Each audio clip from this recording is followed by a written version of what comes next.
Good evening friends, मैं रोहित प्रताप सिंह आप सभी का स्वागत करता हूं आरआर क्लासेस में। फ्रेंड्स, हम लोग साइकोलॉजी पढ़ रहे थे, उसका आज लास्ट वीडियो है। आज के बाद हम लोगों का कंप्लीट हो जाएगा।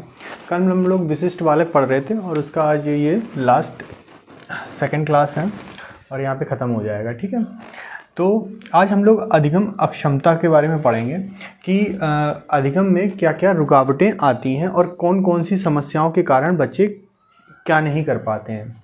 ठीक है, जैसे कि डिसलेक्सिया एक तरह की मानसिक बीमारी है जिसमें बच्चा पठन अक्षमता इसको बोलते हैं, जिसमें बच्चा पढ़ लिख नहीं पाता, नहीं मतलब पढ़ लिख नहीं, सॉरी गलती हो गई, पढ़ नहीं पाता सिर्फ। ठीक है, लिखना अलग होता है, उसे हम डिस्ग्राफिया कहते हैं। जब अगर लेखन अक्षमता होती है तब उसको डिस्ग्राफिया बोल देते हैं। गणन या तार्किक अक्षमता होती है, उसे डिसकैलकुलिया कहते हैं। कैलकुलेटर से शब्द बन रहा है, देखो है, ग्राफ पेपर पे बनाते हैं, लिखते हैं तो वो हो जाता है ना, इस तरह से।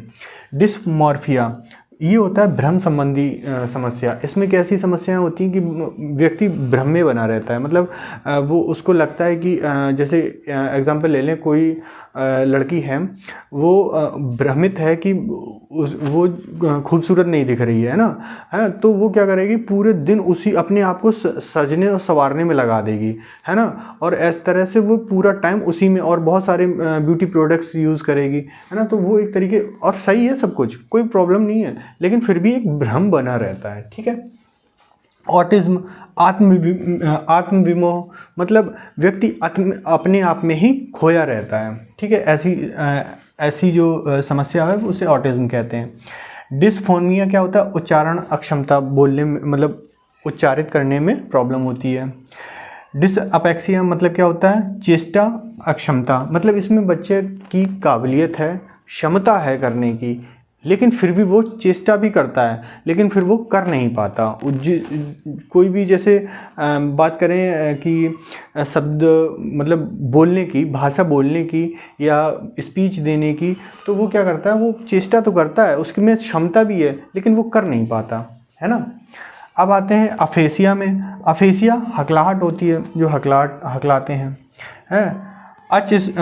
अस्पीचिया, इसमें भाषण अक्षमता होती है, इसमें भाषण नहीं दे पाते हैं, खड़े नहीं हो पाते हैं स्टेज पे जाके। मेनली ऐसे लोग ज़्यादा भीड़ देख के वो स्पीच वगैरह नहीं कर पाते हैं। स्पीच क्या मतलब, अगर क्लास में जैसे माइक्रो टीचिंग भी होती है ना, वो भी नहीं हो पाती। डिस्थीमिया की बात करें तो हलचल का अभाव होता है, इसे तनाव संबंधी अक्षमता भी कहते हैं। इसमें क्या होता है कि व्यक्ति जो है मतलब सब कुछ ठीक है लेकिन फिर भी मन उदास है ना। सब कुछ बढ़िया चल रहा है, एकदम परफेक्ट चल रहा है ना। जैसे कोई व्यक्ति है, अच्छा खासा कमा रहा है, फैमिली है अच्छी है, सब कुछ अच्छा है, गाड़ी बंगला सब कुछ है, लेकिन फिर भी मन उदास है, तो इस तरीके का। ठीक है, ADHD बहुत पूछा जाता है, ये तीनों बहुत ज़्यादा पूछे जाते हैं। ऑटिज्म पूछा जाता है, ये और एक ये।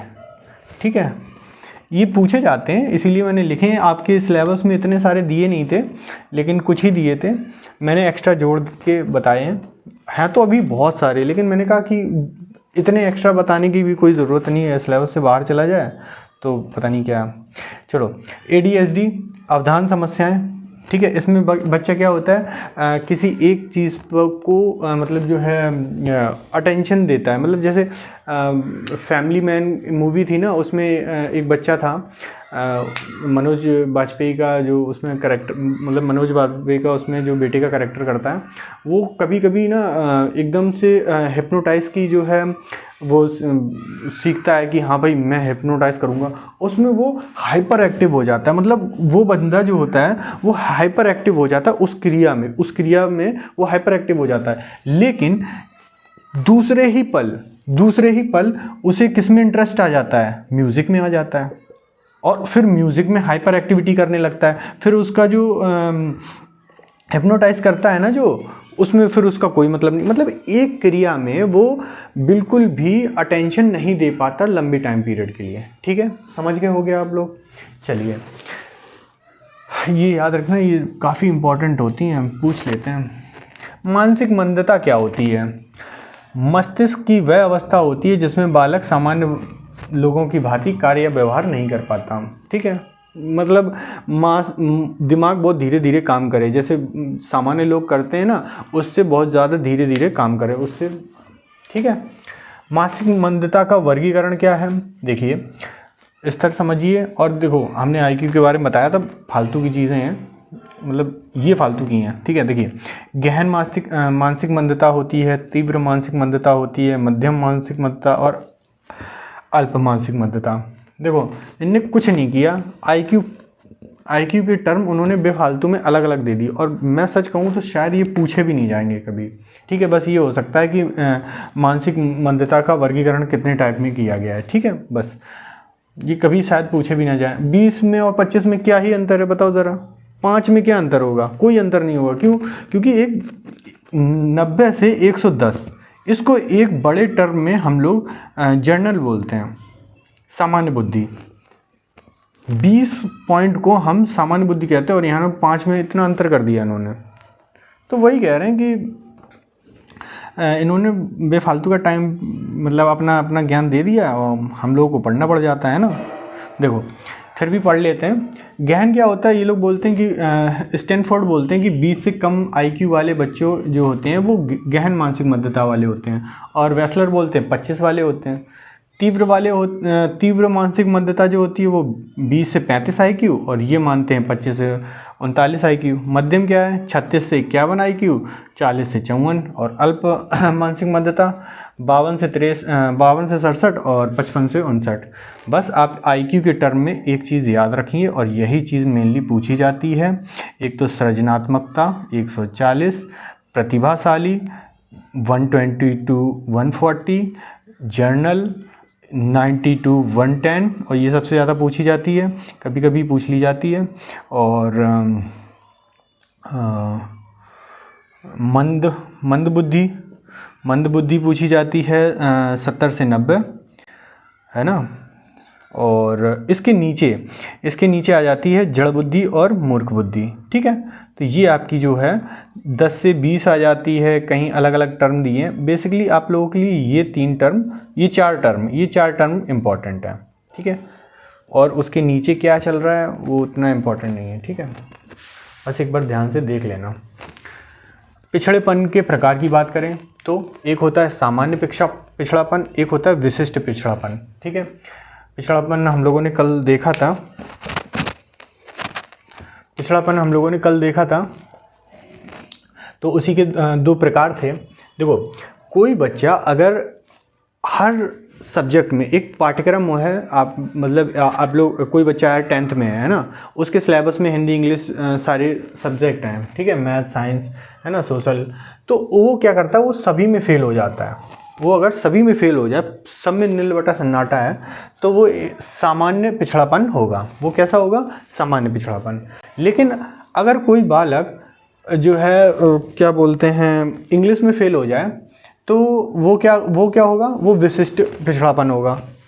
मतलब इंग्लिश में फेल हो जाए, बाकी सब में पास हो जाए। ठीक है, तो वो सारी चीज़ें कही गई हैं कि सामान्य पिछड़ापन में वो सब फेल हो जाते हैं, मतलब सब विषय में फेल हो जाते, किसी विशिष्ट विषय में फेल हो जाए जिसमें उसकी रुचि नहीं है या उसमें कमज़ोर है। ठीक है, पिछड़ेपन के कारण की बात कर लें तो माता पिता का अशिक्षित होना, वंशानुक्रम का कारण। एक तो माता पिता का अशिक्षित होना ये टर्म है, और दूसरा है वंशानुक्रम के कारण, मतलब माता पिता के ही जीन्स जाते हैं ना, और शारीरिक कमियों के कारण भी हो जाता है।